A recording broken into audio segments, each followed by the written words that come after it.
Hey everyone, Drew Manning here, known online as the Fit to Fat to Fit guy. I was that crazy personal trainer that intentionally gained 75 pounds in 6 months, documented the whole weight gaining process, and then lost it again in 6 months.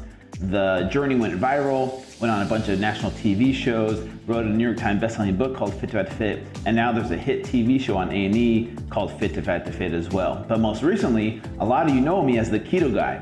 Ever since I went on the Dr. Oz show a couple summers ago talking about the benefits of a ketogenic diet, this diet has exploded in popularity. And that's where Mr. Drew Manning took a turn for the worst, or at least a turn to earn himself the honorable Brofessor of the Month award. As some of you may know, or as Drew Manning just explained, he's the dude who gained a whole bunch of weight and then lost it all to get a better understanding of how his clients felt during their weight loss journey. Plenty of other trainers went on this endeavor on his show called Fit to Fat to Fit, and it seems to have been a huge success. And I will admit, I actually really enjoyed the show. It was very well put together, and these trainers did help people get in better shape.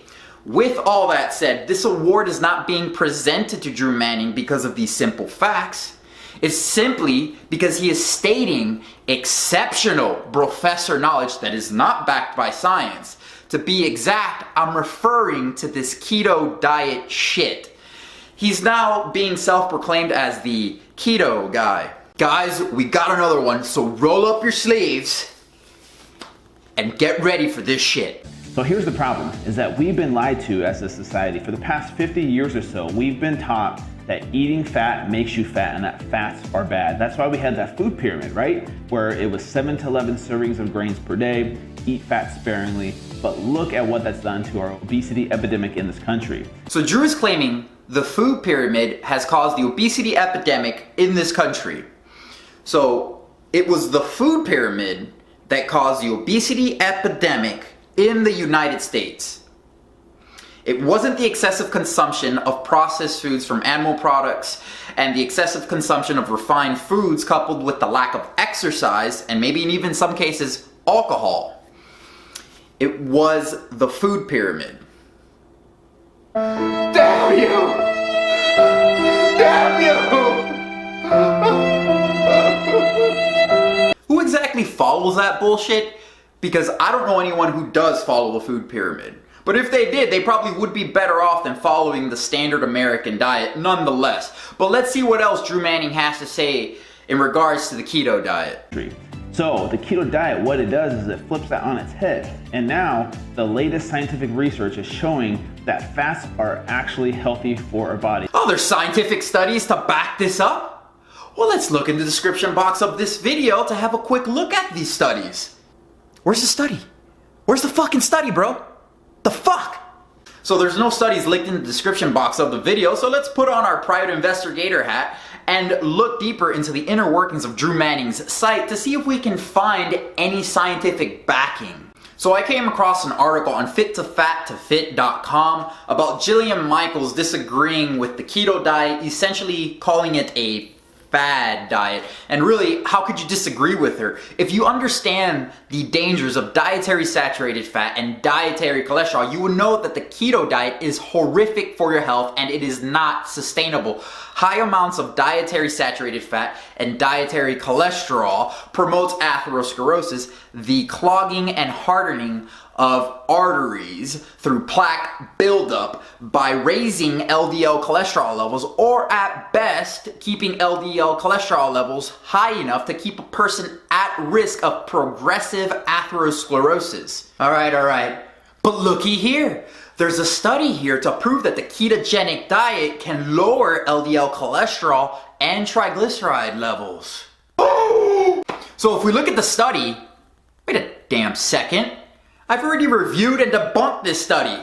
Ha! But I'm not trying to toot my own horn here. But I kinda am. I reviewed this study in my Vegan versus Keto Health Wars Part 2 video. Link will be somewhere up here or in the description box down below. Make sure to check that shit out. Either way, let's review it briefly. The title of the study is Long-Term Effects of a Ketogenic Diet in Obese Patients. And just to sum up the whole study, 83 obese patients were put on a 24-week ketogenic diet, and during that time frame, all the participants lost weight and saw an improvement across all blood markers that were tested to include total cholesterol, LDL cholesterol, HDL cholesterol, triglycerides, and a few other blood markers. The problem with this study is the patients primarily had a dip in triglycerides, mainly due to the caloric deficit they were adhering to, not the ketogenic diet.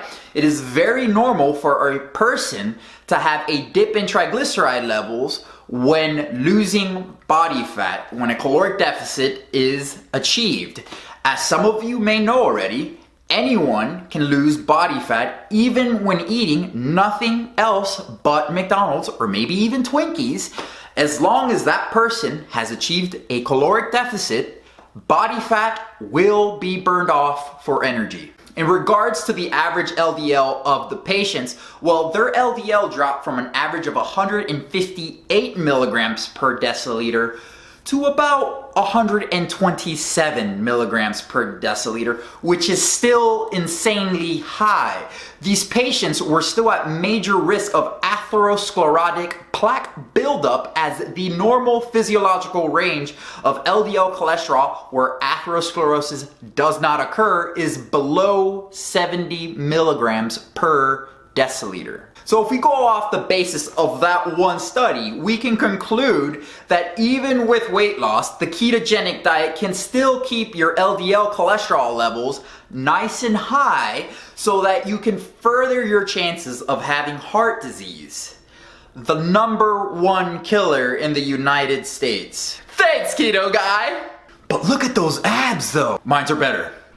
So Drew has a few other studies linked in his blog article, but none of it being concrete in a way that legitimizes the keto diet as being healthy.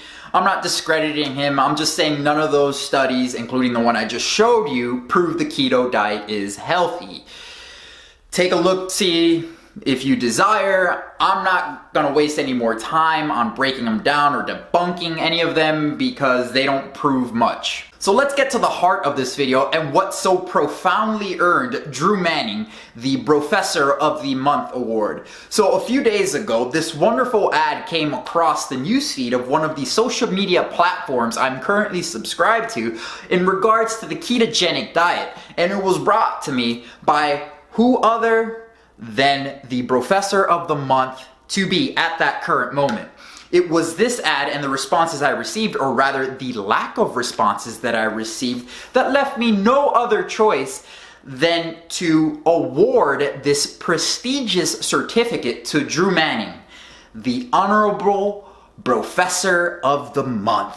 So here's my first post as I saw the Drew Manning keto diet ad. The ketogenic diet is probably one of the worst choices anyone can do for their health. Ridiculous amounts of high fat consumption to throw off your omega-3 to omega-6 ratio, which is pro-inflammatory. If it's not vegan keto, then super high amounts of dietary saturated fat, trace amounts of trans fat and dietary cholesterol, all sources of fat found in animal flesh and their secretions, which will raise your cholesterol or at best keep your LDL cholesterol levels high enough to keep you at risk for further atherosclerotic buildup in your arteries just to maintain a state of ketosis is incredibly stupid. As a trader, you should know better. I advise everyone to do their research and watch out for studies that have been funded by industry or are flawed by design to make this nonsense more appealing to individuals who just want to lose body fat. And he responded with, I strongly disagree with this. After talking with leading researchers in the field of ketogenics, I feel very comfortable eating this way and recommending it to others as well. That being said,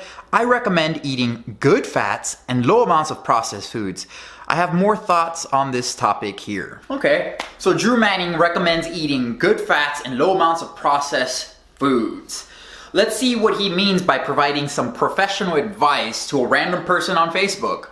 Hi Peggy, I'd be happy to help you with some of your questions. First of all, keto is one of the easiest ways to eat around, and it keeps you full so you don't have to feel like you're starving, which is awesome. First of all, you're going to limit your carbs to 20-30 grams of total carbs per day. Your macros are going to be 75% healthy fats, 20% protein, and 5% carbs. You should avoid all sugar. Limit fruit to only berries in moderation. Avoid starchy vegetables. Each meal should be a meat and green leafy veggies. You can do eggs, bacon for breakfast with an avocado, salad with meat for lunch, then meat and veggie for dinner. It's pretty simple. I recommend using an app such as MyFitnessPal to track everything you eat and keep track of your macros. So meat for every single meal. And this is the best part. Eggs and bacon for breakfast. We'll start with the eggs. One egg has about 187 milligrams of cholesterol and over 1.5 grams of saturated fat. Whereas bacon has over 1 gram of saturated fat and 9 grams of cholesterol. And oh yeah, it's a type 1 carcinogen as it is a type of processed meat. This shit causes cancer, and Drew Manning considers this a source of healthy fats and protein. A type 1 carcinogen deemed by the American Cancer Society. We also have to account for that Drew Manning is recommending this person to eat meat 3 times a day. So hitting your body with a shot of exogenous cholesterol and saturated fat to keep those arteries nice and stiff throughout the day, which is super unhealthy and very pro-inflammatory, among many other problems that come with a diet as ludicrous as this. Among the many issues that comes with having a high meat diet, consuming high amounts of animal protein can have a profound influence on normal human kidney function by inducing a state called hyperfiltration. Essentially, human kidneys have to excessively work to filter out or process animal protein. This hyperfiltration kidney process stresses the kidneys and deteriorates their function in the human body if it occurs too often and over time. So why does animal protein impose this extra stress on human kidneys? And it's mainly because of the inflammation animal products can cause. As you can see from this study showing increased kidney activity after feeding subjects a high meat meal, but when the same subjects were given the same high meat meal and an anti-inflammatory drug, there was no excessive overload kidney reaction. Plant proteins don't seem to have the same effect because maybe we're not physiologically meant to eat animals, making this whole keto nonsense just a horrific, unsustainable dietary trend that will eventually die off unless people want to get seriously sick. And one last thing, any diet or person that tells you to moderate fruits to just berries in moderation is absolutely insane. I mean, seriously, run for the hills. A diet low in fruit is one of the top 5 disease risk factors for adults aged between 50 and 69 and adults older than 70 years old. So is it clear enough? Wouldn't you say Drew Manning earned the Brofessor of the Month award?